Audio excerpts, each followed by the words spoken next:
Llega a ustedes sin permiso a través de las redes sociales. Norbey Palacio Bolívar y Mario Germán Grajales. Sin permiso.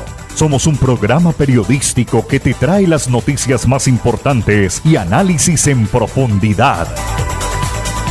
Sin permiso. Periodismo de frente, sin insultos, anónimos, ataduras, tapujos ni noticias falsas. Sin permiso, seriedad y credibilidad. Norbey Palacio Bolívar está en Sin Permiso. Amables oyentes, ¿qué tal? Muy buenos días. Hoy ya es miércoles 9 de abril del año 2025 y aquí estamos, sin permiso, llenos de entusiasmo y con la esperanza siempre de un mejor mañana para esta patria, para compartir con todos ustedes los hechos que han generado noticia en esta Tuluá, corazón del valle, en la región, en Colombia y en el mundo. Saludo y abrazo cordial a todos nuestros seguidores, a todos nuestros cibernautas, oyentes, equipo de colaboradores, amigos todos, mil gracias por su aporte, por su trabajo, por escucharnos. Hoy es 9 de abril y en Colombia se conmemora el Día de Memoria y Solidaridad con las víctimas del conflicto armado. En el marco de la campaña para potenciar las voces de las víctimas, Dignifica, Transforma y Repara, la Unidad para las Víctimas ha invitado a la ciudadanía a participar de esa jornada conmemorativa que se lleva a cabo normalmente en la Plaza de Bolívar y en 20 direcciones territoriales en las diferentes regionales del país. Esta conmemoración busca mantener viva la memoria histórica y reivindicar los derechos, la garantía de los derechos de las víctimas. Durante las jornadas, los asistentes recorren distintos parques, calles y se hacen sentir y notar en una fecha que, reiteramos, ha sido establecida como el día para conmemorar, para resaltar, destacar la memoria y solidaridad con las víctimas del conflicto armado en nuestro país. Un 9 de abril que marca el inicio, un día funesto para nuestro país, el inicio de una de las épocas más violentas y terribles que haya vivido nuestra patria. El 9 de abril al mediodía, Jorge Eliezer Gaitán, caudillo liberal, salía de su oficina de abogado para ir a almorzar con colegas y amigos cuando fue víctima de varios balazos. El centro de Bogotá semidestruido, levantamientos en las provincias, miles de muertos. Entre tanto, se estaba desarrollando la 9ª Conferencia Panamericana, con un prólogo de la creación de la OEA con delegados de todo el continente. A esta, aunque la ciudad se había engalanado, no había sido invitado uno de los principales agentes políticos del país, el Partido Liberal. Colombia estaba al mando del Partido Conservador y ya llevaba más de un decenio de violencia bipartidista. Este es 9 de abril de 1948. Ese 9 de abril de 1948 sobrevino el hecho trágico. Fue asesinado el caudillo liberal Jorge Eliezer Gaitán, un notable líder popular que pertenecía a una tradicional familia de políticos y cuyo verbo encendido atraía multitudes que anhelaban una vida mejor y que se sentían representadas por este mestizo que develaba con carisma y vehemencia los males del país nacional oprimido por el país político. En 1929 ha dado un importante debate sobre la masacre de las bananeras y la participación del Estado en la misma. Gaitán era abogado de la Universidad Nacional, se doctoró en Roma en Derecho Penal en 1927.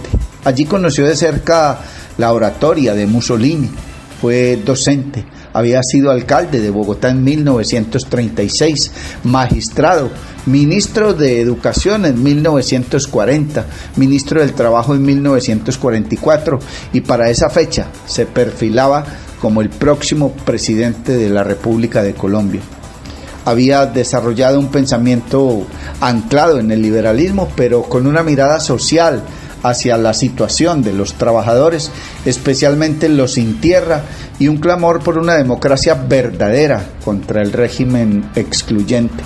Estas orientaciones definieron su breve salida del partido, creando la UNIR, que no tuvo la respuesta popular esperada.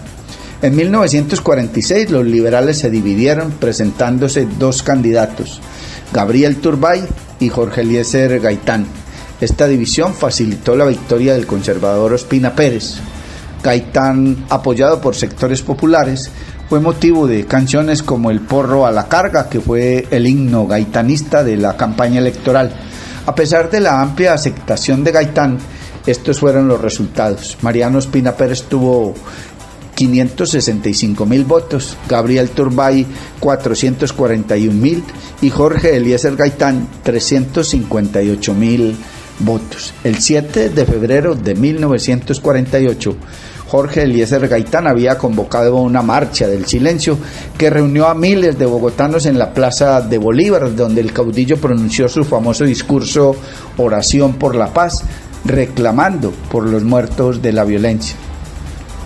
El 9 de abril al mediodía, Gaitán salía de su oficina para ir a almorzar con colegas y amigos cuando fue víctima de varios balazos. Ocurrió en la carrera séptima, cerca de la avenida Jiménez, a la salida del edificio Agustín Nieto.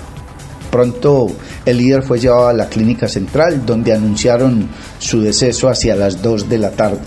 La gente se amontonó y apresó al que se creía era el asesino. De inmediato corrió la noticia anunciada por la radio, inicialmente el radioperiódico Últimas Noticias de Rómulo Guzmán en La Voz de Bogotá. Guzmán era uno de los fieles acompañantes de las ideas de Gaitán. La noticia fue replicada en todo el país. De inmediato varios locutores dieron una variedad de explicaciones a los hechos ocurridos. Por su parte, las emisoras clandestinas, liberales y comunistas llamaron a la rebelión y anunciaron que en Bogotá se había constituido una junta revolucionaria integrada por liberales de izquierda. Igual sucedió en ciudades de provincia. En las calles de Bogotá miles de personas expresaron su dolor y su rabia, emprendiéndola contra los tranvías, los edificios públicos, las iglesias, los locales comerciales, hoteles, incluyendo las licoreras. Muchos se armaron con cuchillos, machetes y cuanto habían sacado de las ferreterías, que fueron destruidas con ellos más de 100 edificaciones. Sectores de la policía enarbolando trapos rojos se unieron a la asonada y repartieron armas. El ejército, cerca del Palacio Presidencial, disparó sobre la multitud. Habría muertos en todas partes. Las estimaciones van de 500 a 3.000. Para completar, la Oficina de Medicina Legal permaneció cerrada por varios días, entre otras cosas porque su director, Guillermo Uribe Cuallá, era conservador. Él habría logrado escabullirse de la responsabilidad de hacer la autopsia al caudillo.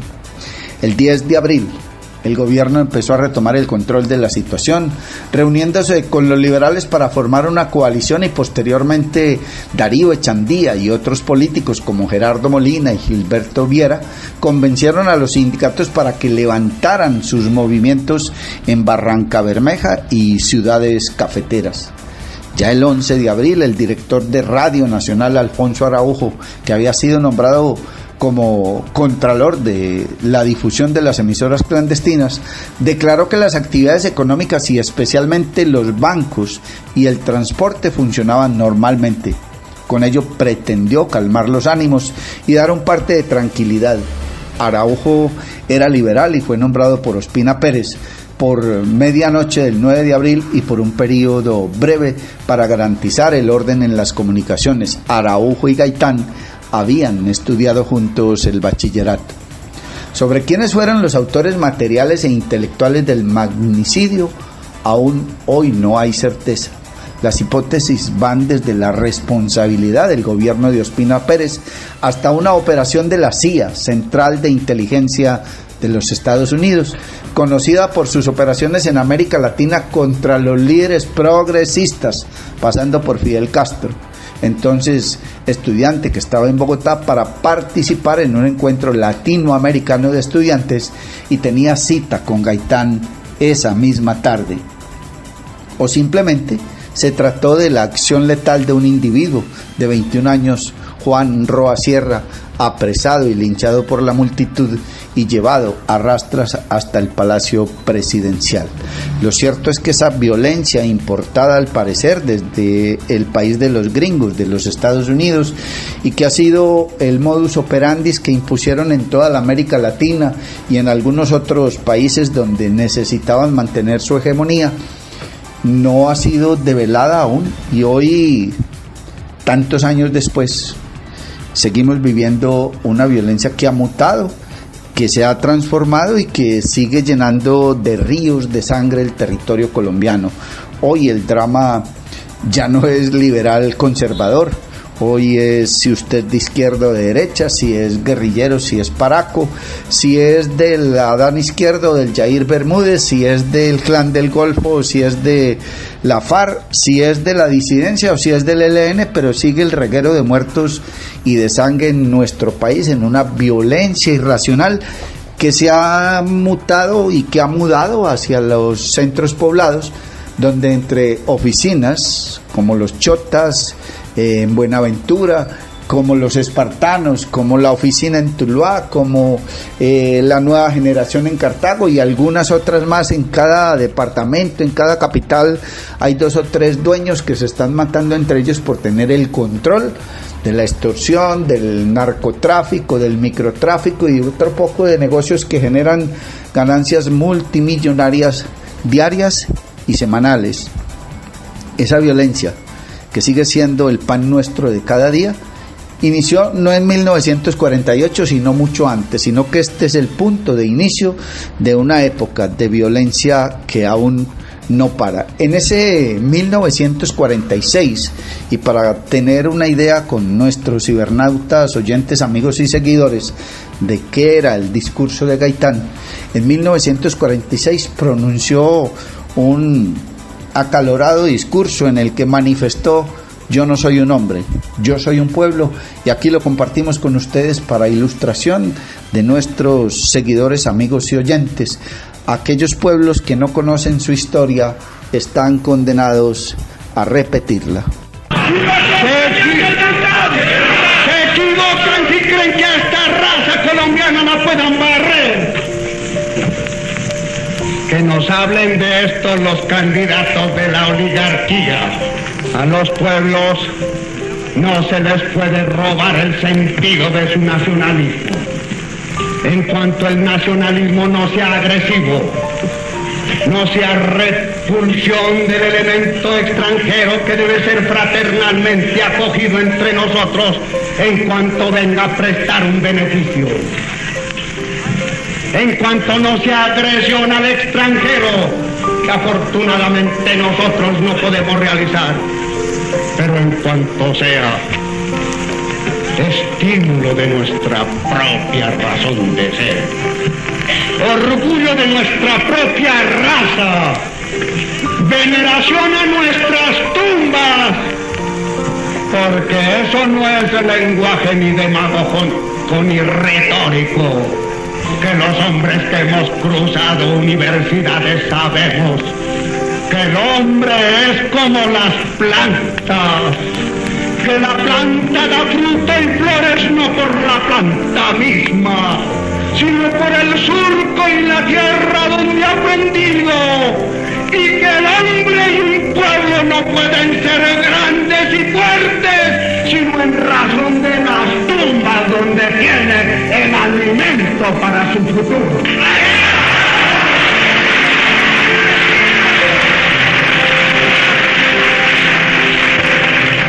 No nos roban nuestra fisonomía, no nos roban nuestro propio aliento de ayer. Nuestras madres y nuestras tumbas de nuestras madres y nuestros abuelos son el altar donde llegamos a brevar nuestras energías para el mañana. Nos sentimos muy orgullosos de esta vieja raza indígena y odiamos estas oligarquías que nos ignoran. Y detestamos a esta gente que odia al pueblo y cree que a la raza colombiana se le pueden volver las espaldas y que el país político puede jugar con los dados de su afinidad sobre la túnica de nuestro patriotismo.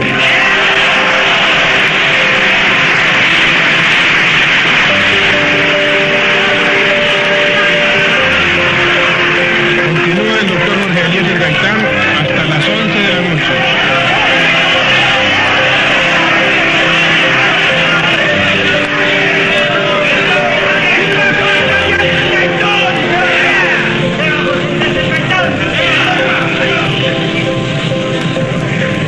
Estamos defendiendo cosas, como lo veis, demasiado grandes y nos hablan de personalismo.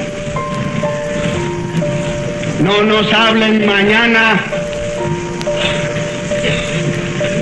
de candidatos a los cuales nos van a inventar sobre el pretexto del pánico liberal. Nada de pánico. El pánico se lo dejamos a la gente cobarde que no sabe sentir como nosotros, los de esta raza nuestra, sentimos.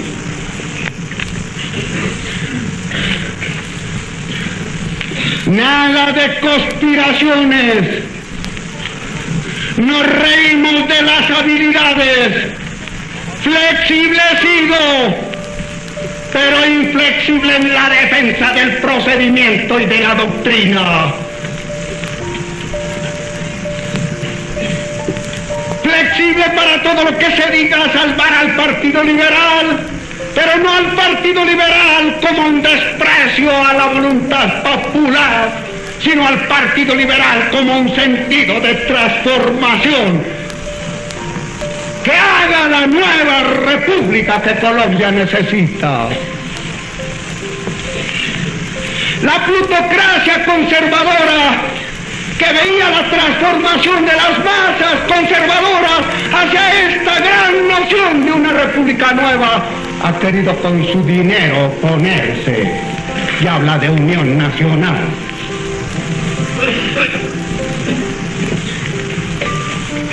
¿Qué nos dirán ahora los que ayer nos trataban de conservadores? ¿Qué nos dirán ahora los que ayer nos ultrajaban y nos ignoraban? ¿Qué nos dicen ahora los que están provocando en forma que ellos no pueden seguir utilizando la rabia popular?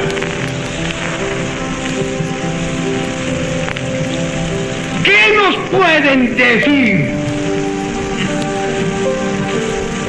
cuando estamos realizando la batalla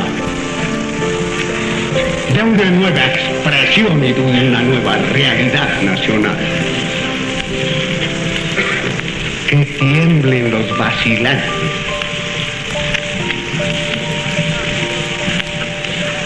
Yo me siento y sé que estoy respaldado.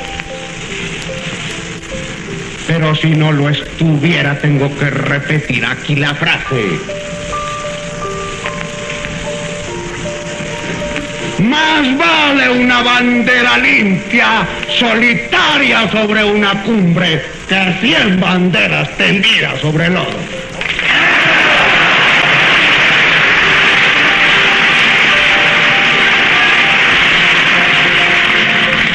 Entonces yo lo único que le pido al pueblo es que él decida. Pero que decida no solamente en este ambiente y en estas inmensas manifestaciones. Que dentro del orden, porque os van a provocar el desorden. porque va a haber saboteadores de violencia a los cuales debéis castigar violentamente. Y después de este homenaje al caudillo liberal Jorge Eliezer Gaitán y refrescar la memoria de nuestros seguidores y amigos con lo que pasó el 9 de abril de 1948, le damos la bienvenida con los muy buenos días a nuestro compañero, colega y amigo Mario Germán Grajales. Mario Germán Grajales está en Sin Permiso. El saludo cordial para usted también, don Norbey Palacio Bolívar, el saludo cordial para don John F. García y el saludo cordial, la gratitud inmensa a todos nuestros seguidores. Mucha atención, Gobierno del Valle lleva su oferta de vivienda, salud, empleo, deporte y cultura a barrios de Buenaventura. La gobernadora del Valle, Dilia Francisca Toro, encabezó en Buenaventura un consejo de gobierno conjunto en el marco de la toma integral a El Puerto, en el que anunció una intervención focalizada en los barrios Nueva Colombia, Caldas y El Progreso, con acciones articuladas entre la gobernación y la alcaldía distrital y a la que espera que el gobierno nacional se vincule, puntualizó la mandataria. El consejo de gobierno básicamente fue porque nosotros nos vamos a tomar con oferta institucional los 3 barrios, el barrio de Nueva Colombia, Caldas y El Progreso. Pero no queremos hacer unas tomas de un día, ni de 2 días, ni de 3, sino que se generen procesos. Porque cuando se generan procesos, lógicamente el impacto es mucho mejor y es a mediano y a largo plazo. Entonces, lo que vamos a hacer allá y estos días van a ser para que continúen en el tiempo. Entonces queríamos hacer esta articulación con la alcaldía para que ellos sean vigilantes de que esos procesos se continúan y nosotros cada 20 días, cada 3 semanas venir a vigilar si se está haciendo, si no se está haciendo, si está generando impacto o no. Básicamente es para eso. Entonces, vamos a tomarnos institucionalmente esas tres barrios. Vamos a hacer, por ejemplo, una oferta de 100 viviendas de mejoramiento de vivienda, 30 en cada uno y 40 en Nueva Colombia, para que le hagamos autoconstrucción. Estas transformaciones no las podemos hacer juntos, las tenemos que hacer con las comunidades. Y por eso queremos que las comunidades participen de todos estos procesos. Entonces, nosotros vamos a dar todo lo que es el material y eso. Vamos a hacer formación con el SENA de construcción y además pues la gente va a ayudar en ese mejoramiento de vivienda para que todos participemos. Son 100 mejoramientos para esos 3 barrios, vamos a hacer otros 100 mejoramientos para el resto del municipio y al final de año otros 100 mejoramientos para autoconstrucción. Eso es en vivienda, pero también vamos a estar en salud, vamos a hacer más o menos 2.200 consultas de especialistas en el hospital, en el Matías Mulumba, en La Libertad y en otro centro de salud, que no recuerdo, Independencia. Se van a hacer consultas de todas las especialidades y se va a hacer cirugías el miércoles, jueves y viernes en el hospital Luisa Blanca de La Plata con el Hospital Universitario y con diferentes hospitales, el Mario Correa Rengifo y el Isaías Duarte Cancino. También vamos a hacer con optometría, se va a hacer pues todo lo de optometría, dando las gafas y eso, en los 3 barrios en los cuales vamos a actuar. Vamos a hacer actividades de cultura, de deporte y vamos a dejar monitores culturales, monitores deportivos allí presentes en cada uno de esos barrios para que vayan formando sus escuelas y así de esa manera esos procesos se vayan viendo en el tiempo. Entonces, pues los invitamos a que vamos a la toma institucional de esos 3 barrios. Va a ser simultánea en los 3 barrios, toda la oferta en esos 3 barrios, para que ustedes pues apoyen a la gente de Buenaventura a que podamos hacer esta toma institucional y que se continúe en el tiempo. Ustedes van a ser muy veedores, la comunidad, veedores de que realmente esto sí se genere el proceso y se continúe en el tiempo.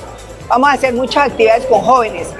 Como abrimos 500 cupos para emprendedores, allá vamos a estar dándoles asesoría a la gente de allí para que pueda inscribirse en el proceso de emprendimiento.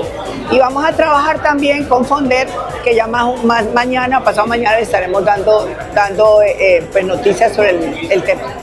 Celebra con nosotros el 23º aniversario de la Droguería París en Tuluá y lleva la promoción saludable con el 30% de descuento en antiparasitarios, multivitamínicos, depurativos y desintoxicantes. Por compras mayores a 20,000 pesos. Participa en la rifa de baterías de cocina y vajillas. Pide tu domicilio a la Droguería París, 602-224-5248 y 314-264-2185. Droguería París, diagonal al CAI de la Plazuela, donde Harold Urcuki. En Sin Permiso, el politólogo Víctor García, nuestro columnista invitado.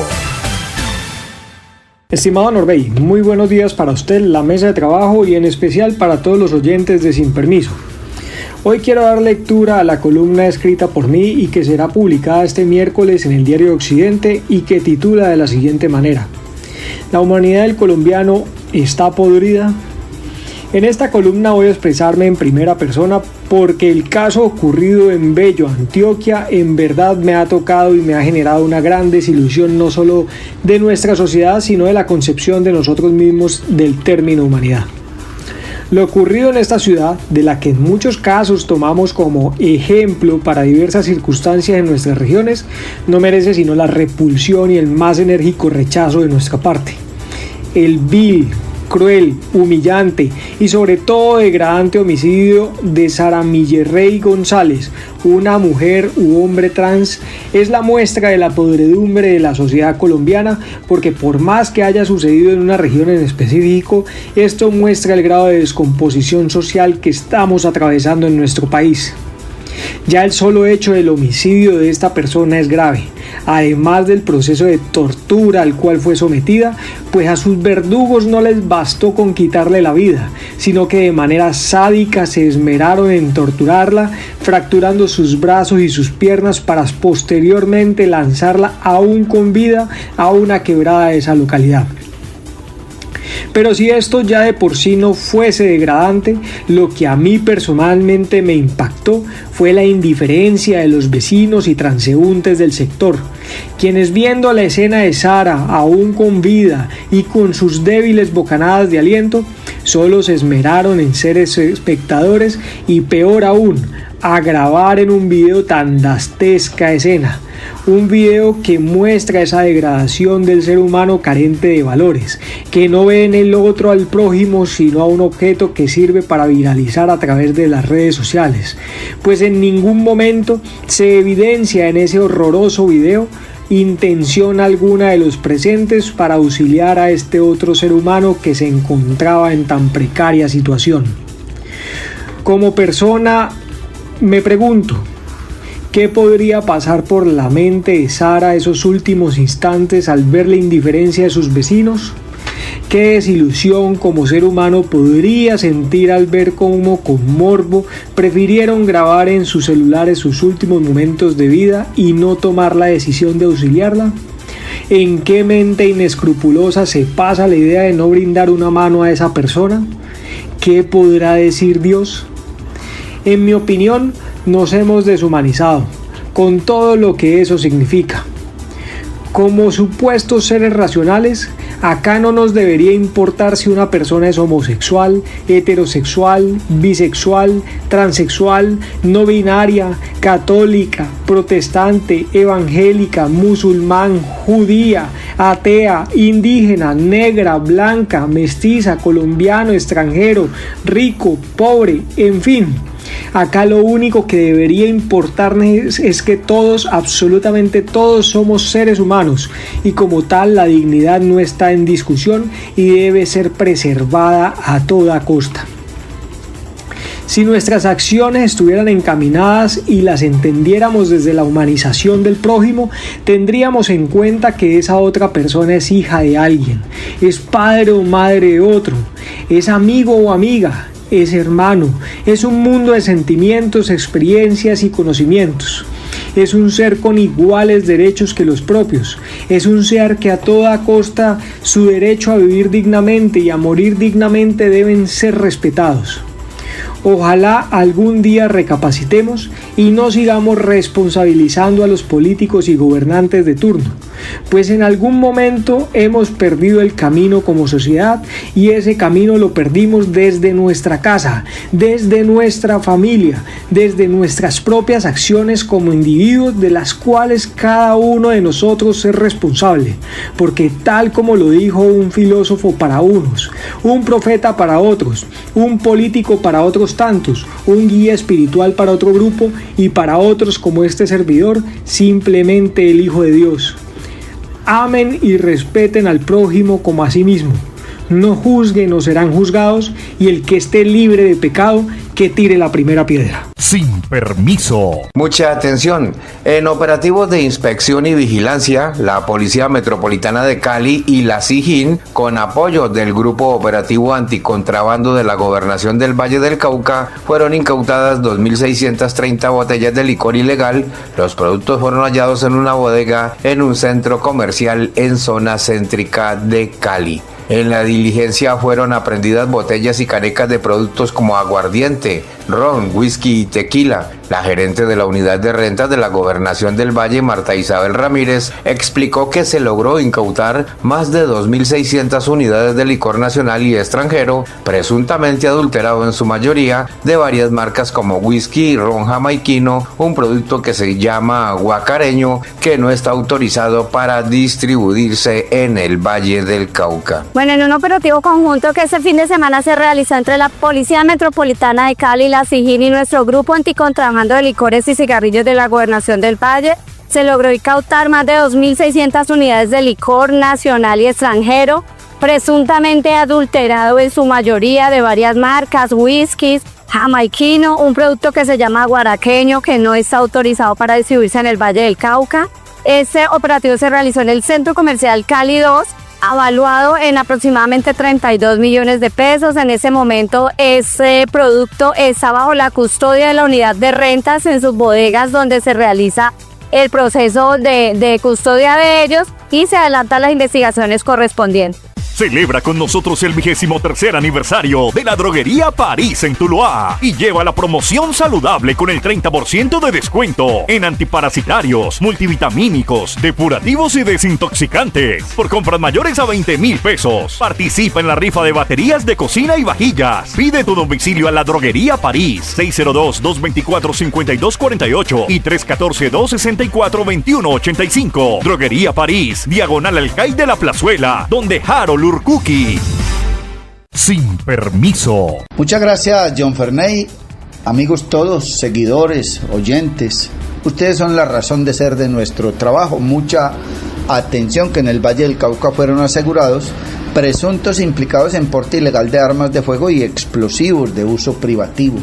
En dos hechos diferentes, la Fiscalía General de la Nación judicializó a 3 hombres que presuntamente portaban armas de fuego y elementos de uso privativo de las Fuerzas Armadas y de defensa personal en Guadalajara de Buga y Calima El Darién en el Valle del Cauca.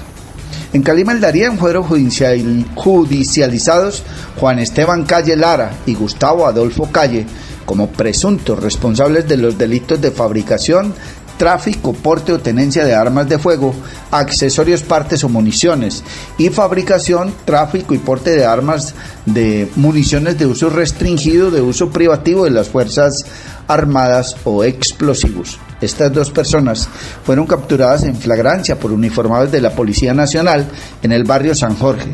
Los hoy imputados, al parecer, tenían en su poder pistolas, varios proveedores y munición de uso privativo de defensa personal. De otra parte, en Buga, fue judicializado Leonardo Cuellar Villegas por su presunta responsabilidad en el delito de fabricación, tráfico y porte de armas, municiones de uso restringido, de uso privativo de las Fuerzas Armadas o explosivos, durante una diligencia de registro y allanamiento realizada por DIJÍN de la Policía Nacional con el apoyo del Ejército Nacional en una vivienda ubicada en el corregimiento El Vínculo, en zona rural de Buga. Las autoridades hallaron un proveedor con 20 cartuchos, una barra de explosivo C4, un pendón alusivo al Frente Adán Izquierdo de las disidencias de las FARC, así como 6 celulares. En ambos casos jueces de control de garantías acogieron la solicitud de la Fiscalía, por lo que los 3 presuntos implicados deberán cumplir medida de aseguramiento en centros carcelarios. Y de otra parte hay que indicar aquí, en Sin Permiso, que el Consejo de Estado negó tutela que buscaba que Petro dejara de exhibir la bandera del M-19. El alto tribunal consideró que tal acción del presidente de la República se enmarca dentro de su libertad de expresión y no hubo vulneración de derechos de nadie. La sección tercera del Consejo de Estado negó una tutela interpuesta por un ciudadano quien solicitó que pusiera límites a la exhibición que el presidente Petro ha realizado de la bandera del M-19 en eventos públicos, señalando que tal acción ha significado zozobra y ha afectado la tranquilidad emocional de la población. De acuerdo con el accionante, además de lo anterior, la decisión del presidente de exhibir tal bandera representaba una revictimización a quienes padecieron la violencia y al tiempo generó indignación pública. Lo anterior vulnera los derechos de la dignidad humana, seguridad ciudadana y orden público, el derecho a la vida, a la libertad y a la integridad personal, el derecho a recibir información veraz e imparcial, el derecho a la paz, la prohibición del presidente de hacer proselitismo político se lee en la demanda. Pero la sección consideró que tales acciones de muestra de la bandera no significaron una revictimización ni hubo vulneración de los derechos de ninguna persona. Ni el tutelante como agente oficioso logró probar que la exhibición de ese símbolo del M-19 representó una afectación a los derechos de la comunidad. Si bien alega la conculcación de varios derechos, el actor no presenta pruebas concretas que evidencien que la exposición del estandarte del desaparecido grupo subversivo conlleve una violación subjetiva de garantías constitucionales, determinó el alto tribunal. Asimismo, el Consejo de Estado consideró que las atribuciones del presidente Gustavo Petro de mostrar dicha bandera se pueden enmarcar dentro de su derecho a la libertad de expresión, como lo han determinado en decisiones anteriores. Está usted escuchando Sin Permiso, y de otra parte hay que señalar que le fueron formulados cargos a exgobernador y 3 alcaldes por no destinar presupuesto suficiente para funcionamiento de centros de detención. Habrían desconocido al respecto y la garantía de los derechos de las personas privadas de la libertad que gozan de especial protección por parte del Estado. La Procuraduría General de la Nación profirió en investigaciones diferentes pliego de cargos contra un exgobernador y 3 exalcaldes de ciudades capitales entre 2020 y 2023, quienes al parecer no destinaron las partidas presupuestales necesarias para atender de manera permanente los gastos de centros de detención transitorios en sus respectivas jurisdicciones. En el primer proceso, el pliego de cargos afectó al exgobernador de Amazonas, Jesús Galdino Cedeño, y al exalcalde de Leticia, Jorge Luis Mendoza Muñoz, por no brindar el servicio de alimentación a las personas privadas de la libertad, o PPL, en la estación de policía de la ciudad durante los meses de febrero, agosto y septiembre de 2020 y enero, febrero y marzo y abril de 2021. En el segundo pliego se dictó contra el alcalde de Ibagué, capital del departamento del Tolima, Andrés Fabián Hurtado Barrera, quien habría omitido incluir en el presupuesto de la ciudad para los años 2021, 2022 y 2023 las partidas para atender los gastos de la Unidad de Reacción Inmediata URI y de la Estación de Policía Permanente Central, los cuales estaban relacionados con la reparación de infraestructura, adecuación de las instalaciones para visitas conyugales y enfermería, compra de kits y elementos de aseo e higiene, así como gastos de remisiones y demás servicios, entre otros. En el tercer proceso fue afectado el exmandatario local de Riohacha, José Ramiro Bermúdez Cortés, quien no destinó los recursos necesarios para atender los gastos de los centros de atención transitoria de la ciudad, así como de la estación de policía La 19 y las subestaciones de Cotoprix y Camarones para los años 2020, 2021 y 2023. Para el órgano de control en los casos objeto de investigación, se habría desconocido el respeto y la garantía de los derechos de las personas privadas de la libertad, que por su condición gozan de especial protección por parte del Estado, derechos frente a los cuales los mandatarios locales y departamentales están obligados por disposición legal expresa a realizar las acciones necesarias para cumplir con dicho cometido, entre las que se encuentran la de contar con el presupuesto para atender los componentes que requieran de atención frente a esta población. Por estos hechos, la Procuraduría calificó la presunta conducta de los 4 mandatarios locales como una falta grave cometida con culpa grave. Está usted escuchando Sin Permiso, y a esta hora don Mario Germán Grajales nos presenta más información. Sin Permiso. Mucha atención. Gobernación del Valle y Comité Paro Cívico buscan alternativas para evitar pérdida de recursos para acueducto de Buenaventura. Para dar celeridad al proyecto de acueducto para Buenaventura y evitar que se pierdan $80 millones de un préstamo del Banco Interamericano de Desarrollo para proyectos dirigidos al mejoramiento de la infraestructura para el suministro de agua, la gobernadora del Valle del Cauca se reunió con el Comité del Paro Cívico. Moisés Cepeda, gerente de Vallecaucana de Aguas, precisó que se establecieron líneas de trabajo que debemos implementar y continuar en el Ministerio de Vivienda, especialmente ya que hay recursos importantes por parte del BID que se deben consolidar para poder tener agua potable en Buenaventura por lo menos 6 horas diarias. Hoy en esta reunión liderada por la señora gobernadora y la señora alcaldesa del distrito de Buenaventura, con compañía de la mesa del paro Buenaventura, se establecieron las líneas de trabajo que debemos implementar y continuar con el ministerio esencialmente, ya que hay recursos importantes por parte del ministerio, por parte del BID, que se deben consolidar para poder tener agua potable en Buenaventura por lo menos 8 horas diarias. Asimismo, la señora gobernadora se ha comprometido con las personas de Buenaventura para trabajar de forma conjunta y lograr que el gobierno nacional consolide estas inversiones. Asimismo, la señora gobernadora se ha comprometido con una serie de inversiones muy importantes, especialmente la de Zaragoza, que es un proyecto que cuesta 12.000 millones de pesos, y darle agua potable a este corregimiento. Asimismo, trabajar en un tema de lodos de la planta de Escalarete, la cual se ha comprometido con ellos, va a financiar. Esencialmente, el próximo lunes se va a tener reunión con empresarios y presentarles diferentes proyectos que se tiene para poder tener agua potable 6, 8 y 24 horas al día en Buenaventura. El corregimiento de Zaragoza es la segunda fase, ya que anteriormente la señora gobernadora había hecho la primera fase donde invirtió 4.000 millones de pesos. Ahorita viene la segunda fase que va a dar agua potable al corregimiento de Zaragoza y sus poblaciones aledañas. Claro, estas reuniones de seguimiento, por supuesto, seguimiento a las inversiones que está haciendo el BID con un crédito destinado exclusivamente a Buenaventura y que se requiere dinamizar.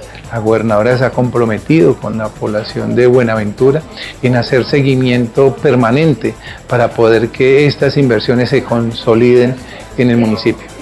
Celebra con nosotros el 23º aniversario de la Droguería París en Tuluá y lleva la promoción saludable con el 30% de descuento en antiparasitarios, multivitamínicos, depurativos y desintoxicantes. Por compras mayores a 20.000 pesos. Participa en la rifa de baterías de cocina y vajillas. Pide tu domicilio a la Droguería París, 602-224-5248 y 314-264-2185. Droguería París, diagonal al CAI de la Plazuela, donde Harold Urcuki.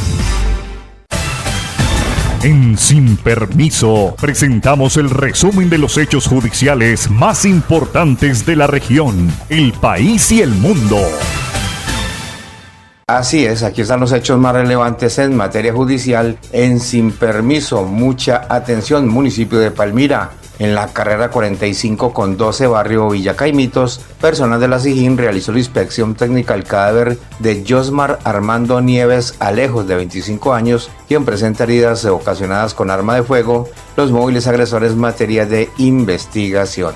En el municipio de Cartago, vereda Los Pitos, el inspector de policía realizó la inspección técnica al cadáver de Juan Carlos Puerta Ramírez, de 32 años, quien presenta heridas en diferentes partes del cuerpo ocasionadas con arma de fuego. Los móviles agresores, materia de investigación. En el puerto de Buenaventura, zona rural, corregimiento Bajo Calima, personal de la SIJÍN realizó la inspección técnica al cadáver de Carlos Chivirico Cabezón, de 27 años, quien presenta heridas en diferentes partes del cuerpo ocasionadas con arma de fuego. Los móviles agresores, materia de investigación. Y una mujer identificada como Angie Paola Rodríguez Montoya fue asesinada por su expareja sentimental en el barrio Pueblo Nuevo del municipio de Trujillo, centro del Valle del Cauca, en la madrugada del martes. Según información extraoficial, el hombre llegó a la vivienda de la víctima, quien había terminado la relación recientemente, y le quitó la vida. La mujer deja 2 hijas pequeñas que estaban en la casa cuando ocurrieron los hechos alrededor de la 1 de la mañana. El segundo distrito de policía ha iniciado una investigación para capturar al agresor y determinar las causas del crimen. Y mucha atención, que la violencia contra las mujeres continúa, pero esta vez en Guadalajara de Buga. Allí una madre y su hija fueron asesinadas. El lamentable hecho ocurrió en la tarde de este martes 8 de abril en la calle 26 con carrera 11 del barrio Jorge Eliezer Gaitán. Las víctimas fueron atacadas a tiros en su propia casa y fueron identificadas como Marta Cecilia Díaz y su hija Carol Dayana, de 22 años. En una rápida reacción de la policía, lograron capturar a uno de los presuntos responsables del hecho en la calle 37 con carrera 12 del barrio Unifamiliar. Por ahora, estos los hechos más relevantes en materia judicial en Sin Permiso. Sin Permiso. Bien, muchas gracias, John Fernández y compañeros, amigos cibernautas, oyentes, todos. Entramos así a la recta final de Sin Permiso de este miércoles 9 de abril del año 2025. Mucha información que seguimos compartiendo con ustedes. Muchas gracias, ustedes son nuestra razón de ser. Ha habido un duro mensaje del presidente Gustavo Petro sobre el asesinato de Sara Millerrey, mujer trans en Bello, departamento de Antioquia. El mandatario de los colombianos escribió a través de su cuenta oficial de X. El presidente Petro, a través de su cuenta oficial de X, red social antes conocida como Twitter, se pronunció sobre el atroz asesinato de Sara Millerrey, una mujer trans que fue atacada a golpes y arrojada a una quebrada en Bello, Antioquia. La mujer trans de 32 años de edad murió después de ser trasladada a un hospital. Frente a esto, el jefe del Estado afirmó que hay nazis en Colombia, a pesar de que lo critican cuando habla de nazismo. Me critican que hable de nazismo. Sé perfectamente que el fascismo es la eliminación violenta de las diferencias del ser humano, políticas, religiosas, étnicas, de libertad sexual. Esto que pasó en Bello se llama fascismo porque hay nazis en Colombia, escribió Petro ayer martes 8 de abril. Por su parte, Lorena González Ospina, alcaldesa de Bello, también rechazó este hecho y entregó detalles de ese caso. Fue víctima de un acto atroz y cargado de odio. A Sara la violentaron, le quebraron los brazos y las piernas y la arrojaron al río. Y duele profundamente pensar que ocurrió ante la indiferencia de muchos. No podemos permitir que la transfobia siga cobrando vidas en silencio. Como alcaldía, como ciudad, tenemos una deuda con la comunidad LGTBIQ+. Y hoy, con el corazón en la mano, les digo que no podemos guardar silencio. Vamos a exigir justicia por Sara, afirmó. Y es que es increíble que el SIDA, síndrome de indiferencia adquirida, nos esté carcomiendo y nos haya carcomido a todos. Mientras esta mujer vivía ese drama, o esta mujer trans vivía ese drama, alguien con un celular la grababa, una situación aberrante y que nos demuestra una vez más cómo hemos caído tan bajo, cómo se han degradado los valores humanos en nuestro país, cómo buscar un like es más importante que salvar una vida, no importa de quién sea, ni cuál sea su condición. Pero yendo más allá y trayendo esta situación a nuestro territorio, y como siempre quiero alzar la voz de protesta y decir por qué es tan importante que vale la pena destacar el pronunciamiento del presidente de la mujer trans de Bello, Antioquia, pero a nadie le duelen las muertes de las mujeres de nuestra región. Y es que, para la muestra un botón, hace muy poco se presentó un asesinato en la zona rural de Tuluá, donde Sonia Irene Hoyos Gómez, una mujer de 63 años de edad, nacida en la capital del Valle del Cauca, fue asesinada en la vía Tuluá-San Rafael, zona de dominio de grupos al margen de la ley, y más específicamente a la altura o unos metros antes de la entrada o del puente para la Luisa.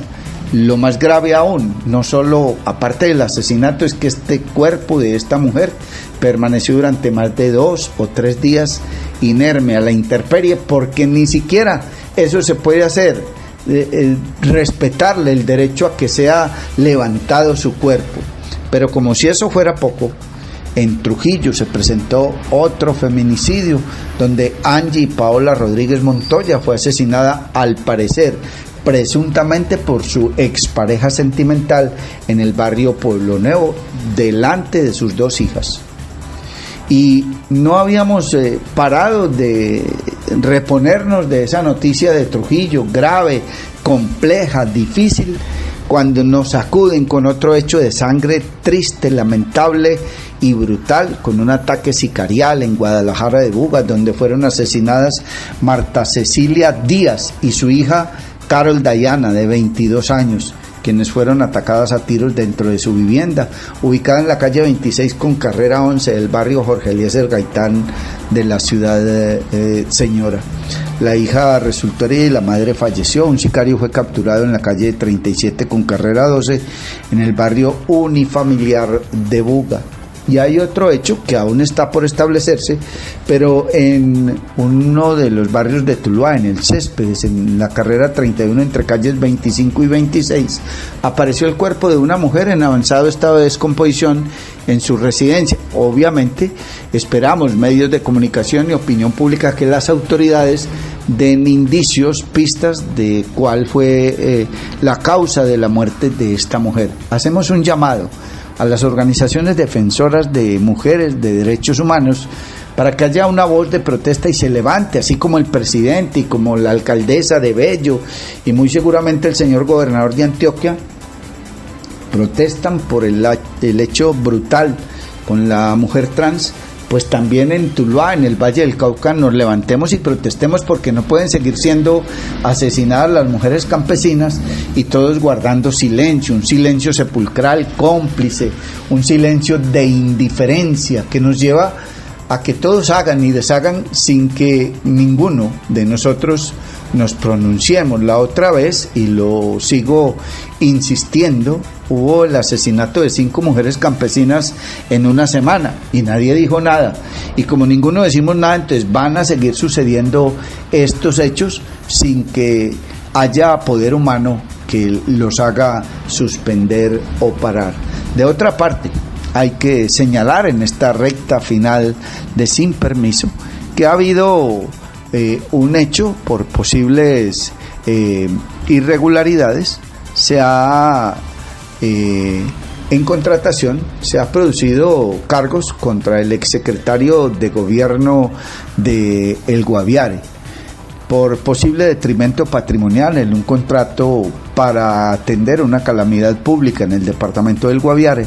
La Procuraduría General de la Nación formuló pliego de cargos contra el exsecretario de gobierno de ese departamento, Luis Carlos Granados Gómez. Al parecer, el también supervisor del contrato, cuyo objeto era el transporte de diversas ayudas humanitarias así como el hospedaje y alimentación priorizado para el personal de salud, organismos de socorro y personal logístico designado. Habría autorizado el pago final sin ser viabilizado el pago final del bilateral, a pesar de que se habría presentado un posible incumplimiento en este. El Ministerio Público advirtió que al elaborar el informe de supervisión, Granados Gómez reconoció servicios de alojamiento a miembros de la Cruz Roja y Defensa Civil por 54 noches de más, servicio de 7 alojamientos a personal médico por un valor que no correspondía a los realmente contratados con el hotel, y servicios de hospedaje a 7 integrantes de comunidades indígenas sin que exista registro que corrobore el servicio brindado. Adicionalmente, suscribió el acta de liquidación del 4 de mayo de 2020, donde autorizó presuntamente sumas por servicios no prestados. La conducta atribuida a Granados Gómez fue calificada provisionalmente por la Procuraduría Regional de Instrucción del Guaviare como grave a título de culpa gravísima. Y de otra parte, hay que indicar, hay que señalar que hay revuelo en los círculos políticos por una decisión del Consejo Municipal de aprobar un proyecto que al parecer el alcalde había dado, del Consejo Municipal de Tuluá, al parecer el alcalde había dado instrucciones tras bambalinas de no aprobar ese proyecto. Y hay ruido, porque dicen que es que se rompió la coalición y que entonces hay total independencia en los concejales de Tuluá, cosa de la que disentimos, obviamente, haciendo uso del derecho a disentir que consagra la Constitución Política de nuestro país, y creemos que, personalmente, que el alcalde no apretó clavijas y que lo veremos, y ojalá esté equivocado, Dios permita que así sea, cuando el alcalde ponga a consideración de los honorables concejales que se rebelaron para este proyecto, el proyecto de acuerdo para el endeudamiento del municipio de Tuluá. Esperemos si tal independencia se conserva y si hay tanta beligerancia para decisiones trascendentales para nuestro municipio, no como esta que, a pesar de ser tan importante, no trasciende absolutamente en los intereses del señor alcalde. Y de otra parte, hay que indicar que la Fiscalía ha señalado al exalcalde de Cúcuta, Jairo Yáñez, de peculado por aplicación oficial diferente. La investigación se adelanta por presuntas irregularidades en las obras del Malecón. Las actividades investigativas desplegadas por la Fiscalía General de la Nación permitieron la judicialización del exalcalde de Cúcuta para el periodo 2020-2023, Jairo Yáñez Rodríguez, y la exdirectora del Departamento Administrativo de Planeación, Marcela Rodríguez Camacho, por su presunta responsabilidad en las irregularidades en los pagos de un contrato para la rehabilitación de espacio público en una zona de esa ciudad. En ese sentido, un fiscal de la Unidad de Administración Pública de la Seccional Norte de Santander les imputó cargos por el delito de peculado por aplicación oficial diferente. Los hechos en materia de investigación están relacionados con la presunta destinación irregular de unos recursos utilizados en el trámite y celebración de un contrato suscrito en julio de 2023 entre la entonces directora de Planeación y una unión temporal. Este contrato tenía por objeto la rehabilitación, remodelación, construcción y embellecimiento del espacio público para uso y tránsito peatonal del Malecón, ubicado en la avenida Libertadores de esa ciudad, por un valor de 8.669.931.912 pesos. El material probatorio da cuenta que los pagos salieron de un rubro destinado para obras viales dentro de los proyectos contenidos en el acuerdo municipal de 2017, el cual no incluía las adecuaciones del Malecón. Asimismo, se logró evidenciar que el exalcalde habría autorizado y delegado al Departamento Administrativo de Planeación Municipal la competencia para tramitar el pago con un rubro que no correspondía. Los procesados no aceptaron los cargos imputados por la Fiscalía, y de otra parte, y para terminar, hay que indicar que fueron judicializados integrantes de la Policía Nacional por su presunta responsabilidad en el secuestro y tortura de 2 ciudadanos en Caldas. Por estos mismos hechos también fue vinculado un uniformado en retiro. La Fiscalía General de la Nación presentó ante un juez de control de garantías al subintendente Aldar Sotelo Castillo, al patrullero Jorge Eliezer Andrade Vega y al exintegrante de la Policía Nacional Carlos Alberto Arenas Acuña por su posible o presunta participación en la retención ilegal y actos de tortura en contra de 2 ciudadanos en Marulanda, Caldas, el 15 de septiembre de 2023. Los elementos materiales probatorios indican que los funcionarios llegaron al corregimiento Montebonito para atender un aparente caso de hurto. En el lugar presuntamente aprendieron a 2 supuestos sospechosos, los trasladaron a un inmueble y los sometieron con golpes y corriente eléctrica en medio de amenazas de muerte. Posteriormente, habrían llevado a las víctimas a la estación de policía del corregimiento y plasmado información falsa para darle apariencia de legalidad a su actuar irregular, relatar hechos que no existieron y tratar de ocultar las agresiones.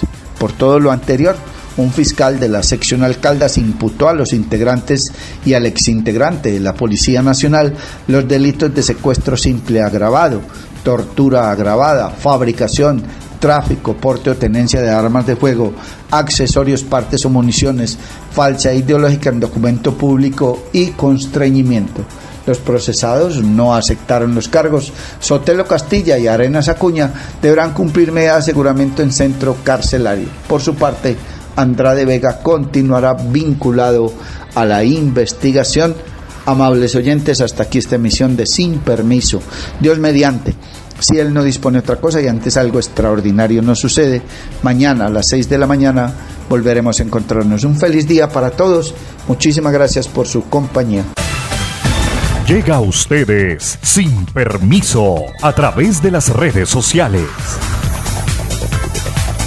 Norbey Palacio Bolívar y Mario Germán Grajales. Sin Permiso. Somos un programa periodístico que te trae las noticias más importantes y análisis en profundidad. Sin Permiso. Periodismo de frente, sin insultos, anónimos, ataduras, tapujos ni noticias falsas. Sin Permiso. Seriedad y credibilidad.